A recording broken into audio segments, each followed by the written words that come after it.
So ఫైనల్గా United Kingdom, the great Britain, వీళ్ళ elections 2024 results వచ్చాయి. కన్జర్వేటివ్ పార్టీ చాలా దారుణంగా, అంటే అతి దారుణంగా వాళ్ళు ఓడిపోయారు. సో ఇలాంటి ఓటమిని వాళ్ళు ఎప్పుడూ కూడా చూసి ఉండరు. సో మన రిషి సునాక్, భారత సంతతికి చెందిన ప్రధానమంత్రి, చాలా బాధగా ఒక స్టేట్మెంట్ ఇచ్చాడు. నేను మన యునైటెడ్ కింగ్డమ్ని ఏదో ఒక రకంగా నిలబెట్టాలి, అంటే ఈ ఆర్థిక మాంద్యం, ఎకనామిక్ క్రైసిస్ నుంచి బయట పడేయాలని ఎన్నో ప్రయత్నాలు చేశాను.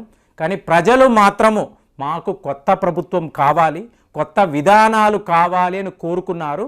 కాబట్టి నేను నా ఓటమిని అంగీకరిస్తున్నాను, కన్జర్వేటివ్ పార్టీ నాయకుడుగా నేను రిజైన్ చేయాల్సిన పరిస్థితి అని చెప్పి ఆయన చెప్పడం.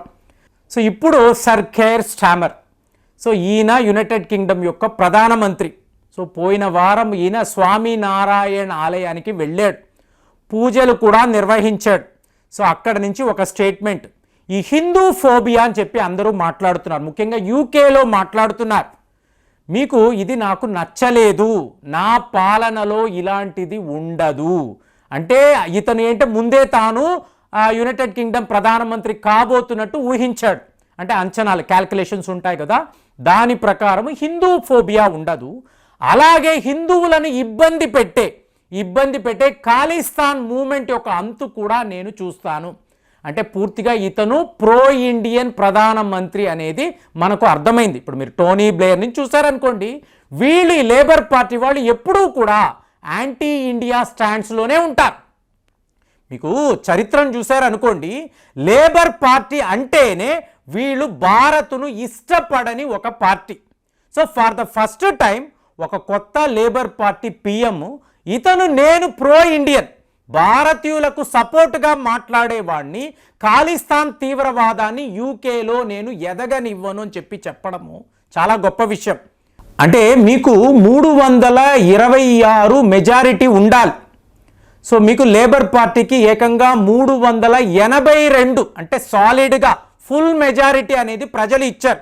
సో ప్రజల యొక్క అంతిమ తీర్పు ఏంటి? ఈ కన్జర్వేటివ్ పార్టీ మాకు వద్దు. 16 ఏళ్ల పాటు వీళ్ళు యూకేని పాలించారు, ఏం చేయగలిగారు? ఇప్పుడు మీరు చూసారనుకోండి, తెరెసా మే అని అంటారు. సో ఈవిడ మీకు యూరోప్ యూనియన్లో చాలా పవర్ఫుల్ లీడర్. కానీ ఈవిడ ఒక స్టేజ్లో బ్రెగ్జిట్ అని చెప్పారు, అంటే నేను యూరోప్ యూనియన్ నుంచి వైదొలుగుతున్నాను. సో బ్రిటన్ అనేది యూయూ నుంచి ఎగ్జిట్ అయిపోతుంది, దీన్నే బ్రెగ్జిట్ అని అంటారు. సో ఈవిడ ఇలా అంటున్నప్పుడు ఏంటంటే యూకేలో తీవ్ర స్థాయిలో వ్యతిరేకత. కన్జర్వేటివ్ పార్టీ, మీకు తెరెసా మే చాలా పవర్ఫుల్ లీడర్ అయినా కూడా, కానీ బ్రెగ్జిట్ అనబడే ఈ ప్రక్రియను మీకు యూకే వాళ్ళు ఇష్టపడలేదు. తరువాత బోరిస్ జాన్సన్ గారు వచ్చారు. ఈయన పూర్తి స్థాయిలో యూరోప్ యూనియన్ నుంచి వైదొలగడం అనే ప్రక్రియను సక్సెస్ఫుల్గా చేయగలిగాడు. చాలా చాలా పవర్ఫుల్ లీడర్.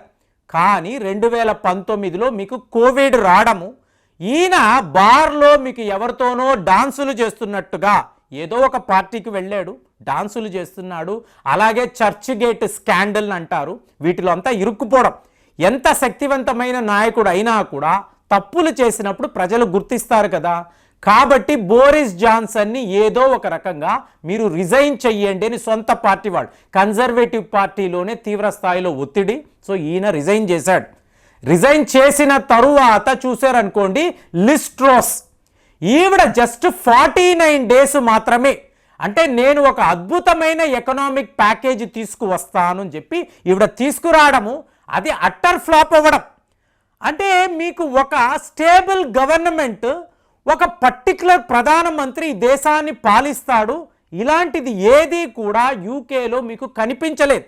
సో యావత్ దేశము ఒక ఎకనామిక్ క్రైసిస్లో ఉన్నట్టుగా ఆ ప్రజలు, అలాగే విదేశాల్లో ఉన్నవాళ్ళు, మీరు గమనించారనుకోండి, ఫ్రీ ట్రేడ్ అగ్రిమెంట్ అని అంటారు, చివరి వరకు వాళ్ళు వేయలేకపోయారు. బోరిస్ జాన్సన్ టైం నుంచి భారత్తో ఫ్రీ ట్రేడ్ అగ్రిమెంట్ వేసుకోవాలి, ఇదే మాట్లాడుతున్నారు, కానీ వాళ్ళు చెయ్యలేకపోయారు. ఫైనల్గా మీకు రిషి సునాక్ వచ్చారు. ఆహా, మన దేశానికి సంబంధించిన ఒక ప్రధానమంత్రి, సో మనకు అంటే ప్రో ఇండియన్గా ఉంటాడు అని అనుకున్నాము. అక్కడ కూడా ఫ్రీ ట్రేడ్ అగ్రిమెంట్ అనేది జరగలేదు. ఫైనల్గా ప్రజలు వెక్స్ అయిపోయారు. ఎంతకాలం ఈ కన్జర్వేటివ్ పార్టీ చేస్తున్నా ఇలాంటి ఒక ఇన్స్టేబుల్ ఇనిషియేషన్, అంటే ఎక్కడా కూడా ఒక కరెక్ట్ అయిన నిర్ణయం వీళ్ళు తీసుకోలేకపోతున్నారు. మాకు వద్దు, ముందు బ్రెగ్జిట్. ఈ బ్రెగ్జిట్ అనబడే ప్రక్రియ తప్పు. దీనివల్ల యూకేకి ఎటువంటి ఫలితము లేదు. అలాగే ఇంత పెద్ద మేజర్ ఎకనామిక్ క్రైసిస్లో ఉన్నాము. ఇన్ఫ్లేషన్ అనేది రోజు రోజుకి పెరిగిపోతుంది. ఆర్థిక మాంద్యంలో యూకే చిక్కుకుపోయింది. ఇందులో నుంచి కూడా రిషి సునాక్ లాంటి ఒక నిపుణుడు ఏమీ చెయ్యలేకపోయాడని నిర్ణయించుకొని వీళ్ళు ఫైనల్గా లేబర్ పార్టీకి వాళ్ళ ఓటు అనేది వేశారు. ఇది జరిగింది. అంటే మీరు వాళ్ళ చరిత్రను చూశారనుకోండి, 1980 నుంచి, అంటే ఏంటి, భారత్ను పరిపాలిస్తున్న టైం నుంచి కూడా ఒకవైపు లేబర్ పార్టీ, ఇంకొక వైపు కన్జర్వేటివ్ పార్టీ, 11 సార్లు లేబర్ పార్టీ వాళ్ళు ప్రభుత్వము అనేది వాళ్ళు ఏర్పాటు చేయగలిగారు. అంటే పాలన అనేది చేయగలిగారు.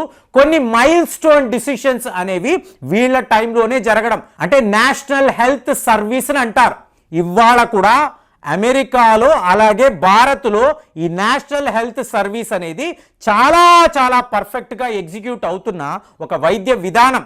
అలాగే మీరు ఒక రైల్వేస్ అనండి, కోల్ అనండి, స్టీల్, వీటిని ఎప్పుడూ కూడా ప్రభుత్వమే కంట్రోల్ చెయ్యాలి, ప్రైవేటు వాళ్ళ చేతుల్లోకి వెళ్ళకూడదని ఆ రోజుల్లో, అంటే లేబర్ పార్టీ అంటేనే కమ్యూనిస్టు భావాలు ఉండే, అంటే లేబర్ అంటే తెలుసు కదండి, కార్మికుల పార్టీ కాబట్టి వీళ్ళకి కమ్యూనిస్ట్ ఐడియాలజీ ఉంటుంది. దాని ప్రకారము కార్మికులకు బెనిఫిట్ అయ్యే ఏ ఒక విషయము కూడా మీకు ప్రైవేటైజేషన్ చేశారనుకోండి, అక్కడ ఒక యాజమాన్యం ఉంటుంది, ఓనర్షిప్ ఉంటుంది, యజమాని ఉంటాడు, వాడు వీళ్ళని ఇబ్బంది పెట్టొచ్చు. కాబట్టి మీకు ఎక్కడైతే లేబర్ ఉంటారో ఆ డిపార్ట్మెంట్స్ అంతా కూడా ప్రభుత్వము దగ్గరే ఉండాలి అని చెప్పి ఇవాళ కూడా భారత్లో, అంటే ఒక రైల్వేస్ని ప్రైవేటైజ్ చేయాలంటే కుదురుతుందా? కుదరదు. స్టీల్ అనండి, కోల్ అనండి, వీటినంతా కూడా మనము ప్రైవేటైజేషన్ చేయలేకపోతున్నాం. సో మన ఆలోచన ఏంటి, ఎప్పుడో బ్రిటిష్ వాడి దేశంలో ఎగ్జిక్యూట్ చేసిన ఈ స్కీములు ఇంకా కూడా భారత్లో ఎందుకు? ప్రైవేటైజేషన్ అన్నప్పుడు బాధ్యతతో ప్రతి వాళ్ళు పనిచేస్తారు కదా, జవాబుదారీతనము అనేది ఉంటుంది కదా. మొన్నెక్కడో వైజాగ్లో ఒక మిత్రుడిని కలిశాను, మీ ఆశ్రమం చాలా బాగుందండి అని చెప్పి ఆయనకి చెప్పాను. ఏముందండి, ఒక 2 గంటలు నేను అక్కడ ఉద్యోగం చేసుకుంటాను, సంతకాలు పెడతాను, తర్వాత నేరుగా ఇక్కడికి వచ్చేస్తానండి, నన్ను ఎవరు అడగరు అంటే, ఆశ్రమం రన్ చేయడం బాగానే ఉందండి, కానీ మీకు అక్కడ జీతం ఇస్తున్న ప్రభుత్వానికి మీరు ఉద్యోగం చెయ్యాలి కదా. ఇలా ప్రతి ఒక్క ప్రభుత్వ ఉద్యోగి కూడా ఆ సంతకాలు పెట్టేసి మేము బయటకు వచ్చేస్తే మమ్మల్ని ఎవరు అడుగుతారు? యూనియన్ ఉంది కదా, ఏదైనా ప్రాబ్లం వస్తే యూనియన్కి వెళతాం కదా. అంటే మీ యొక్క ఎఫిషియన్సీ ఏంటి, మీ యొక్క ఆ జీతానికి జవాబుదారీతనం ఎక్కడ ఉంది, ఇదంతా చూడాలి కదా. ఏ ఆదివారం మీరు వెళ్ళి మీ పనులు చేసుకోవచ్చు, కానీ ఉద్యోగము చేయడం అనేది మీ ధర్మము. ఎందుకు అంటే ప్రభుత్వం మీకు జీతాలు ఇస్తుంది. ఇలా చూసామనుకోండి, మన వాదన ఎక్కువ మంది ఒప్పుకోరు, కానీ బ్రిటన్లో ఒకప్పుడు అలాగే ఉండేది. ఏ చిన్న తేడా వచ్చినా యూనియన్లు అంటారు, సమ్మెలు అంటారు, స్ట్రైకులు అంటారు. ఉద్యోగాలు చెయ్యకుండా వీళ్ళు జెండాలు పట్టుకొని ఆ ఫ్యాక్టరీ బయట ఆ గేటు దగ్గర నిలబడి ఉంటారు. ఇదంతా ఏంటి? ప్రభుత్వానికి నష్టము కదా. కాబట్టి జనాలు ఏం ఆలోచించారు, లేబర్ పార్టీ అంటే కార్మికులు మనల్ని బ్లాక్మెయిల్ చేస్తారేమో, కాబట్టి కన్జర్వేటివ్ పార్టీని మనం ఎంకరేజ్ చేయాలి. ఇలాగా గత 14 ఏళ్ల నుంచి కూడా కన్జర్వేటివ్ పార్టీ అధికారంలో ఉంది. ఇవాళ ప్రజలు వెక్స్ అయిపోయారు. ఫైనల్గా మాకు లేబర్ పార్టీ వాళ్ళు ఏం చేస్తారో చూద్దామని అనుకున్నారు. చాలా పెద్ద మెజారిటీతో వీళ్ళు గెలిచారు. మరి ఇప్పుడు వీళ్ళు భారత్తో ఎలా ఉంటారు అంటే, స్టామర్ అనబడే ఈ నాయకుడు, నేను ఒక ప్రో ఇండియన్, మీకు ఫ్రీ ట్రేడ్ అగ్రిమెంట్ ఇమీడియట్గా వెయ్యబోతున్నాను, హిందూ ఫోబియా ఉండదు, ఖాళీస్థాన్కి వ్యతిరేకంగా నా చర్యలు ఉంటాయని చెప్తున్నాడు. మరి ఇది శుభసూచకంగా మీరు భావిస్తున్నారా? ఇంతకాలము మీకు లేబర్ పార్టీ అంటేనే యాంటీ ఇండియా అంటారు. అలా నేను లేను అని చెప్పి స్వామినారాయణ ఆలయానికి వెళ్ళి ప్రార్థనలు చేసిన ఈ కొత్త ప్రధానమంత్రి యొక్క తీరుతెన్నులు ఎలా ఉంటాయి ఊహించి కామెంట్స్లో రాయండి. మళ్ళీ వచ్చే వీడియోలో కలుద్దాం. జై హింద్.